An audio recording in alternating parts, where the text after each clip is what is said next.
नमस्कार मंडळी.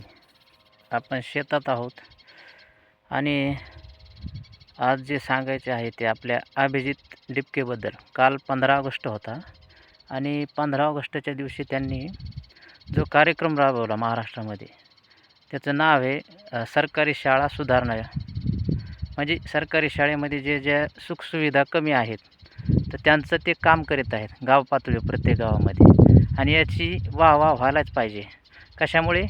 तर आपल्या महाराष्ट्राला जातीपातीचं राजकारण न करता आपल्याला त्याच्याबद्दल काय करायचं आहे, काम करायचं आहे. इथून येणारी पिढीला आपल्याला म्हणजे हे दाखवायचं आहे की आपण जातीपातीमध्ये न पडता आपण एक या महाराष्ट्राचे सुजलाम सुफलाम करणारे नागरिक आहोत.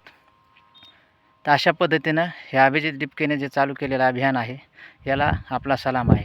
कारण मराठी माणूस कुठेतरी चांगल्या गोष्टीला जर एक सहकार्य करीत असेल तर आपल्याला त्याच्यासोबत राहणं हे आपलं परम कर्तव्य आहे. त्याने प्रत्येक याच्यामध्ये आपल्या राज्यातच नाही तर अख्ख्या देशामध्ये हे काम चालू केलेलं आहे. खूप छान वाटतं.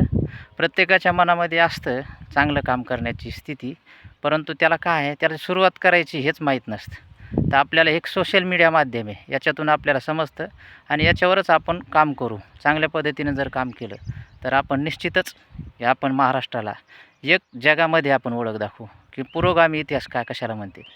कारण ह्या सगळ्या गोष्टी आपण सोडून देऊन इथून पुढं जे पिढीला चांगला संस्कार देण्याचा आपण जो कार्यक्रम राबवित आहोत तर आपण नक्कीच ते करू. तर उठा, करा संघर्ष आणि यांच्यासोबत अभिजित डिपकेसोबत आपण कार्य करायला कुठे आपला जो तरुण वर्ग आहे हा थांबला नाही पाहिजे. धन्यवाद मंडळी.